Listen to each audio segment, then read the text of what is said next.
नमस्कार। कल्याणमस्तु में आप सभी का स्वागत है। मानसिक तनाव से मुक्ति के उपाय, यह पुस्तक अंग्रेजी पुस्तक how to overcome mental tension का हिंदी अनुवाद है। यह पुस्तक स्वामी गोकुलानंद जी ने लिखी है। इस पुस्तक के हिंदी अनुवादक डॉक्टर कृष्ण मुरारी जी हैं।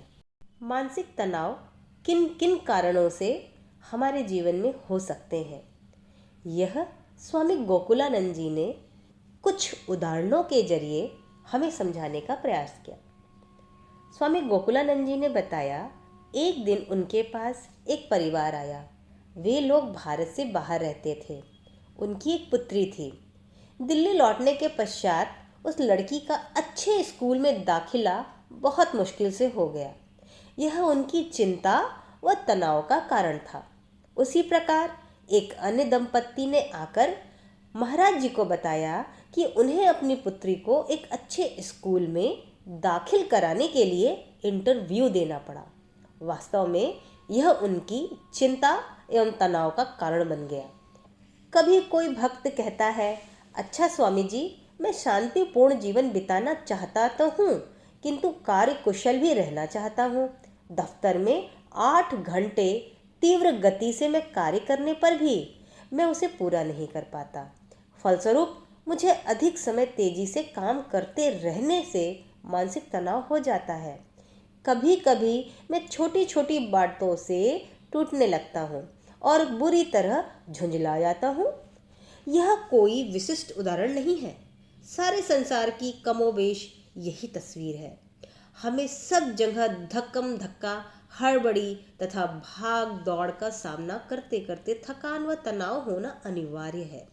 जीवन के प्रति हमारा दृष्टिकोण कुछ भी हो, हम इस तथ्य को अस्वीकार नहीं कर सकते कि स्नायु तंत्रीय तनाव एवं नियमित प्रपंच जैसा बन गया है। इसमें कोई आश्चर्य नहीं है कि हम एक शांत, सामान्य एवं संतुलित जीवन जीने वाला मनुष्य विरले ही देखते हैं। ऐसा मनुष्य जो शांत व दृढ़ चित्त हो और किसी भी विपरीत परिस्थिति में भी उन्नत हो सके।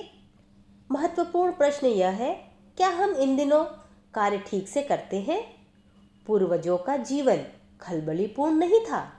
काम तो वे भी करते थे, किंतु हम उनकी तरह काम नहीं करते, क्योंकि हम सदा ही जल्दी में रहते हैं। हमारे पास तो ठीक से भोजन करने का भी समय नहीं है। अब देख लो, दफ्तर में ही घूमने की चेयर पर बैठे बैठे अथवा घर पर टीवी में आंखें गड़ाए हुए हम किसी भी तरह ताबड़तोड़ गति से भोजन निगल लेते हैं।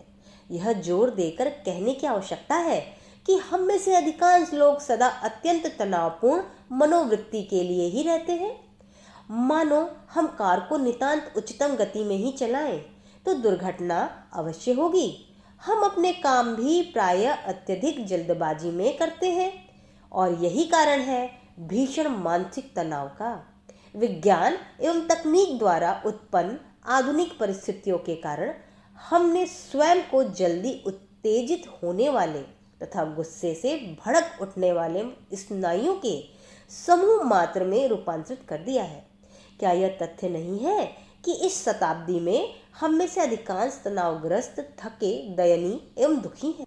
हम इतने तनाव एवं दबाव में रहते हैं कि लेखकों ने इस सदी को तनाव की शताब्दी कहा है।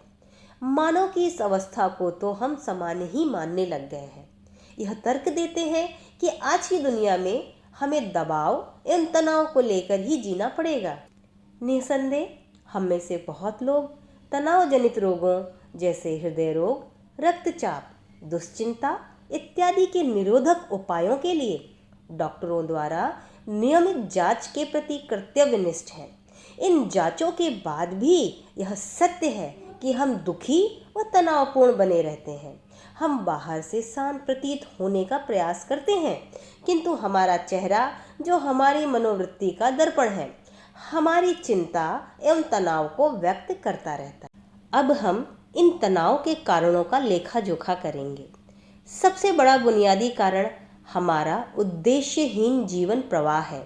इस कथन की सत्यता का आभास ही अर्थपूर्ण जीवन के द्वार की चाबी है। यह महसूस करते हुए सार्थक जीवन यापन करने वाले जो लोग हैं वे निसंदेह अपवाद स्वरूप हैं। वे सुखी रहते हैं। किंतु जो मानसिक रूप से तनावग्रस्त हैं उनका जीना नहीं कहा जा सकता। अधिक से अधिक कहा जा सकता है कि वे किसी तरह जी रहे हैं और नीरस जीवन व्यतीत कर रहे हैं। सार्थक जीवन जीने में और वनस्पति के समान दिन काटने में बहुत अंतर है। मानसिक तनाव इतना कष्टप्रद है कि इसकी चपेट में आया व्यक्ति कभी सुखी नहीं रहता। सतत दबाव उसका सबसे बुरा एवं घातक शत्रु है। फिर भी तनाव की इस शताब्दी में भी ऐसे लोग हैं जो यह समझते हैं कि उन्हें तनाव के अस्तित्व से समझौता करके इसे अपने लाभकारी प्रयोग में लाना है। अब प्रश्न यह उठता है कि तनाव को नियंत्रित करने एवं उसे अपने हित में लाने की रीति क्या है। हम इस पहलू पर चर्चा आगे कर सकेंगे। इस समय मात्र इस प्रसंग पर ही प्रकाश डालना पर्याप्त होगा कि तनाव भरी इस शताब्दी में हम एक स्वस्थ, रचनात्मक एवं प्रेरणापूर्ण जीवन जीने का दृढ़ संकल्प लें। दबाव तथा तनाव उत्पन्न करने वाली परिस्थितियों से ऊपर उठने के साधन हम अपना सकते हैं, किंतु हम यदि संकल्प में असफल रहे तो हम मानसिक तनाव एवं इससे जनित दुर्गति के शिकार बन सकते हैं। आइए एक बड़े व्यापार संस्थान के एक व्यस्त अधिकारी के प्रतीकात्मक उदाहरण से इस विषय का चित्रण करें। वह सदा ही व्यस्त रहता है तथा मानसिक तनाव ग्रस्त रहता है। जब वह घर लौटता है तो वह अपना तनाव अपने साथ ले जाता है। वह सोचता है सुबह 9 से शाम 6-7 बजे तक पूरे समय तनाव में रहते हुए दफ्तर में काम करता हूँ। यदि घर में मुझे सुहृदय वातावरण मिले तो मन को शांति मिल जाए, किंतु उसकी त्रुटि उसे वही वस्तु नहीं मिलने देती जिसकी उसे आशा है। जब वह घर लौटता है और अपनी पत्नी से कहता है, ओह मैं बुरी तरह खिंचाव में हूँ, दफ्तर में दारुण दबाव था, तो वह उसकी दशा तुरंत समझ जाती है और दूर हो जाती है। बच्चों से यह कह देती है, तुम्हारे पिता का मूड आज ठीक नहीं है, उनके पास मत जाना। पति अपने तनाव को घर ले आया है। एक बार जब मनुष्य तनावग्रस्त होता है तो दूसरों में भी तनाव का वातावरण बना देता है।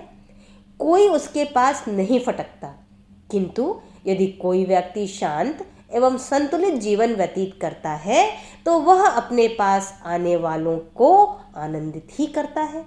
तनाव का एक और पहलू है। अत्यधिक मानसिक तनाव से घिरा व्यक्ति प्रायः गुस्से का गुलाम हो जाता है। खिज व आवेश से उसका चेहरा रक्तिम हो जाता है, आंखें लाल हो जाती हैं और भौहें चढ़ जाती हैं। यह आंतरिक रसायन जनित परिवर्तन व्यक्ति के चेहरे और उसकी अभिव्यक्ति पर गहरा प्रभाव डाल देते हैं। अनेकों चिकित्सक संपुष्टि करते हैं कि क्रोध आवेश में हृदय गति 180 से 200 तक पहुंच जाती है। पक्षाघात भी हो सकता है। समानतः ऐसे भयंकर परिणामों का हमें बोध नहीं होता। इसी प्रकार कुछ शारीरिक परेशानियां आती हैं, जैसे सर दर्द, कमर दर्द, उच्च रक्तचाप, अपचन, थकान आदि भी भावनात्मक तनाव से उत्पन्न होने वाली परेशानियां होती हैं। हम स्वयं एक प्रकार से मानसिक आलस्य में अनुगमन कर रहे हैं, इसलिए जो हो रहा है उसे होने देते हैं। जैसा कि स्वामी गोकुलानंद जी ने प्रारंभ में कहा, यदि हम अत्यधिक गति में भागते रहे तो दुर्घटना हो सकती है, वैसे ही आलस्य में चलते रहने से आगे नहीं बढ़ पाएंगे। हम मानसिक आलस्य से क्या तात्पर्य समझते हैं? अर्थ यह है कि हमारे भीतर सोई पड़ी अमित शक्ति का बोध हमें है ही नहीं। स्वामी विवेकानंद जी ने बारंबार कहा है, मनुष्य मात्र हाड़ मांस का पुतला नहीं है, वह है अनंत आत्मा, दिव्य एवं सर्वशक्तिमान। उन्होंने यह भी कहा है कि यदि एक बार हमें अपने आंतरिक दिव्य स्वरूप का आभास हो जाए और हमें उसकी अभिव्यक्ति हो जाए, तब पवित्रता, अधिकार, शक्ति एवं वह सब कुछ जो उत्कृष्ट है अपने आप आ जाता है। यदि हम अपने सीमित भौतिक स्वरूप में व्यापक असीम शक्ति के प्रति सचेतन नहीं हुए तो यह मानसिक आलस्य में रहने के समान है।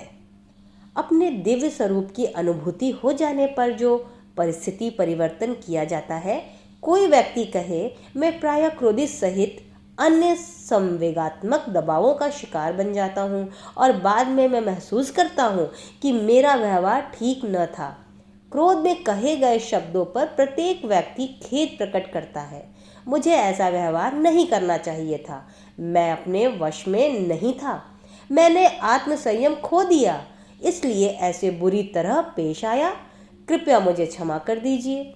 यह हमारी दिनचर्या के अनुभव का हिस्सा है, किंतु अपने भीतर के दिव्यत्व एवं उनकी अनंत शक्ति की संभावनाओं का हमें यदि एक बार आभास हो जाए तो हम अपनी मानसिक आलस्य में नहीं रहेंगे। हम अपने आंतरिक दिव्यत्व के परम सत्य का अनुभव करेंगे। जैसा कि हमारे महान ऋषियों ने कहा कि हम में स्वतंत्र हो जाने की महान क्षमता है और वह शक्ति हमारे भीतर है। अभी तक हम अंधकार व निराश में रहे हैं।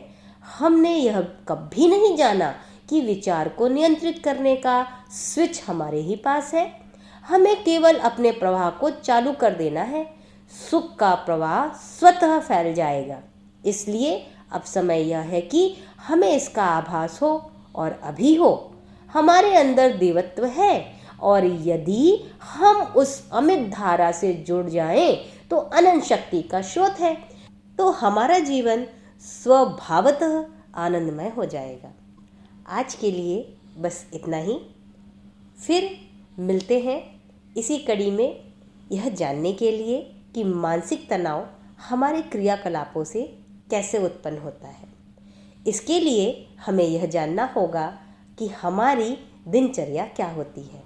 तो फिर मिलते हैं अगले कड़ी में इस बात को जानने व समझने के लिए। तब तक कल्याणमस्तु को देखते रहें। वीडियो को अंत तक देखने के लिए आप सभी का बहुत बहुत धन्यवाद।